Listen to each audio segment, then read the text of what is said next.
Hello, Radhe Radhe दोस्तों। लेखा voice Hindi में आपका स्वागत है। आज हम बात करेंगे रोहिणी व्रत के बारे में। इसका शुभ मुहूर्त क्या है और कथा क्या है, इसकी चलिए जानते हैं। रोहिणी व्रत जैन धर्म के महत्वपूर्ण व्रतों में से एक है। इस व्रत का संबंध नक्षत्रों से माना गया है। जैन मान्यताओं के अनुसार जिस दिन सूर्योदय के बाद रोहिणी नक्षत्र पड़ता है उस दिन रोहिणी व्रत किया जाता है। इस तरह साल में 12 बार रोहिणी व्रत किया जाता है। इस साल रविवार 17 नवंबर 2024 को रखा जाएगा। प्रारंभ 16 नवंबर 2024 शाम 7:28 से होगा और समाप्त 17 नवंबर 2024 शाम 5:22 पर समाप्त होगा। रोहिणी व्रत की पूजा विधि। इस दिन ब्रह्म मुहूर्त में उठकर जाना चाहिए और घर की साफ सफाई भी अच्छे से कर लेनी चाहिए। इसके बाद सभी नियमों से निर्वत होकर स्नान आदि कर घर की साफ सफाई करनी चाहिए। गंगाजल युक्त पानी से स्नान ध्यान करें और फिर इस व्रत का संकल्प लें। आमचर कर अपने आप को शुद्ध करें। पहले सूर्य भगवान को जल का अर्घ्य दें। इस व्रत के दौरान जैन धर्म में रात का भोजन करने की मनाही होती है। फलाहार सूर्यास्त से पूर्व कर लेना चाहिए। रोहिणी व्रत जैन समुदाय के लोगों का महत्वपूर्ण व्रत है। इस व्रत को जैन समुदाय के लोग करते हैं।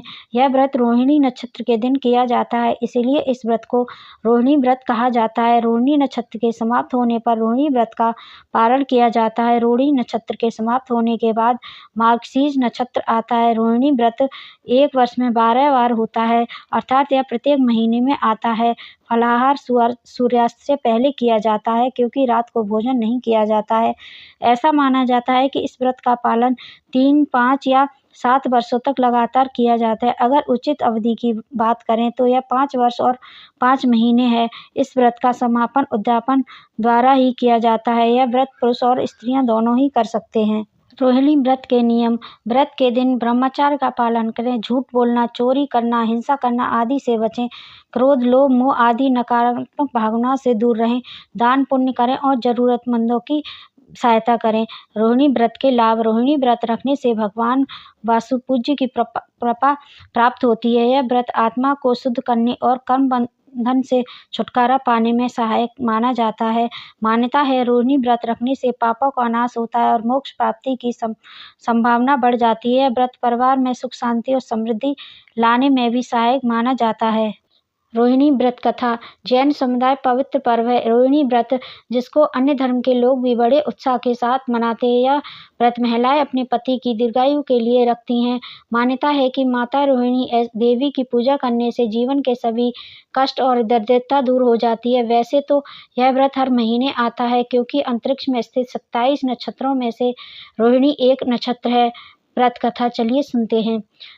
चंपापुरी नामक नगर में एक राजा माधव अपनी रानी लक्ष्मीपति 7 पुत्रों और एक पुत्री रोहिणी के साथ रहते थे। एक बार राजा ने नियमित ज्ञानी से पूछा कि उनकी पुत्री का विवाह किसके साथ होगा। इस पर ज्ञानी ने कहा कि आपकी पुत्री का विवाह हस्तिनापुर के राजकुमार अशोक के साथ होगा।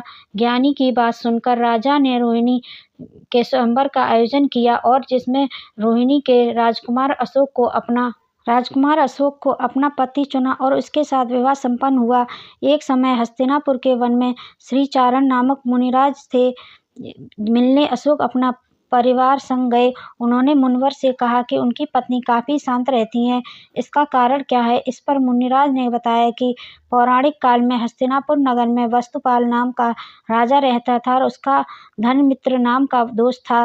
धनमित्र के घर एक कन्या का जन्म हुआ, जिसके शरीर से हमेशा दुर्गंध आती थी, इसलिए उसका नाम दुर्गंधा रख दिया गया। धनमित्र अपनी पुत्री को लेकर हमेशा चिंतित रहता था। एक दिन उनके नगर में अमृतसेन मुनिराज आए। धनमित्र अपनी पुत्री को लेकर मुनिराज के पास गए और पुत्री के भविष्य के बारे में पूछा। मुनिराज ने बताया कि राजा भूपाल गिरनार पर्वत के निकट एक नगर में राज्य करते थे। उनकी पत्नी सिंधुमती थी, जिसको अपनी सुंदरता पर काफी घमंड था। एक बार राजा रानी वन भ्रमण करने के लिए निकले, तभी वहां राजा ने मुनिराज को देखा और पत्नी के पास जाकर मुनिराज के भोजन की व्यवस्था करने को कहा। इस पर सिंधुमती ने पति की आज्ञा को मानते हुए हामी भर दी, लेकिन मन में काफ़ी क्रोधित हुई और क्रोधवश उसने मुनराज को कड़वी तुम्बिका भोजन में परोस दी, जिसे खाकर मुनराज की मृत्यु हो गई। जब राजा को यह बात पता चली तो उन्होंने रानी को महल से निष्कासित कर दिया। इस पाप की वजह से रानी के कोढ़ उत्पन्न हो गया और रानी काफ़ी वेदना का सामना करते हुए मृत्युलोक को प्राप्त हो गई। रानी सुंदुमती मरणोपरांत नरक में पहुंची और उसने अत्यंत दुख भोगा और पशु योनि में जन्मी और फिर तेरे घर में दुर्गंधा कन्या बनकर पैदा हुई। मुनराज की पूरी बात सुनकर धर्ममित्र ने पूछा कि इस पातक को दूर करने के लिए कोई उपाय बताएं। तब मुनराज ने बताया कि सम्य दर्शन सहित रोहिणी व्रत का पालन करो, यानी कि प्रत्येक माह की रोहिणी नक्षत्र वाले दिन रोहिणी व्रत रखो और आहार त्याग कर धर्म, पूजा और दान में समय बिताओ, लेकिन इस व्रत को 5 वर्ष और 5 माह तक ही करें।